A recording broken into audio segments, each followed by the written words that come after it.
Asen sa Ozamis Administration, ipakita og dakong pag-ilaw og suporta sa matag sektor sa Dakbayan, monthly honorarium og 55-inch 4K UHD TVs alang sa mga kabataan giapod-apod.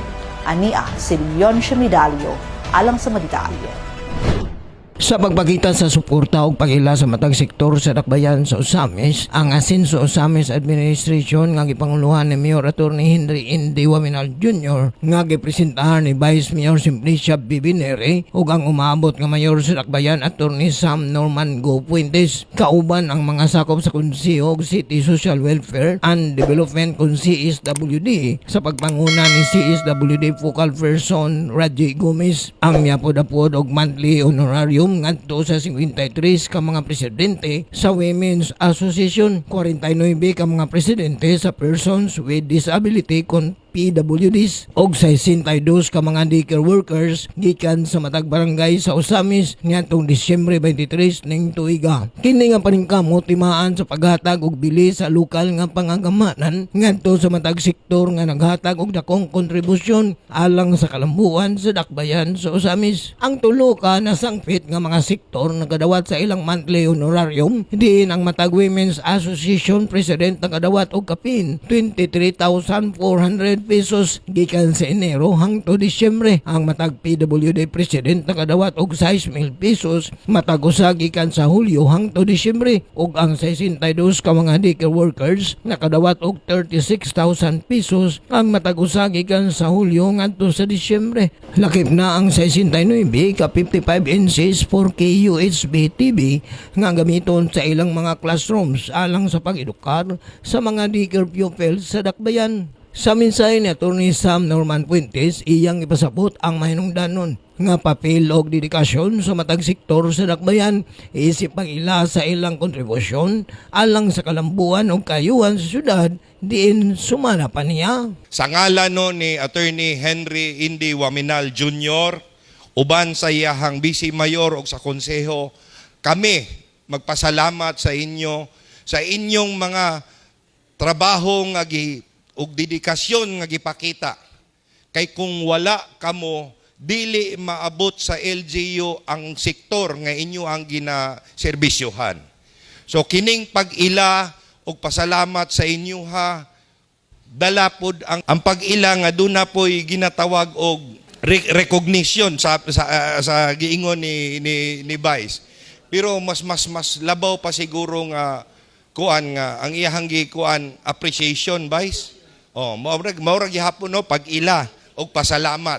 So inyong pagadawaton karon ang inyong honorarium, Dugang pa niyang pamahayag. pero kini angay nato pasalamatan ato ang kitang tanan magpasalamat kay kami dako mig utang kabubuton sa inyo ha. Tungod sa inyohang pagserbisyo sa mga sektor. So magahatag ta karon og 69 ka smart TV para sa mga preschool workers. Kining smart TV nga ginahatag karon mga 20 anyos gikan karon mutan-aw tagbalik ni aning puntuha. Makita nato ang resulta ni ana. So ako dako kay akong garbo nga ako ang mupresenta. Kay kana ugma damlag dako kay ni kabungahan para rapod sa ato ang Dakbayan.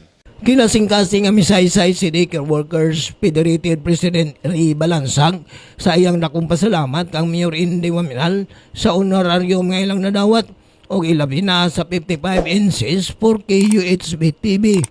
Nga matod pa niya, kini dakog tabang sa paghatag og kalidad nga pagtudlo sa mga kabataan sa ilang barangay.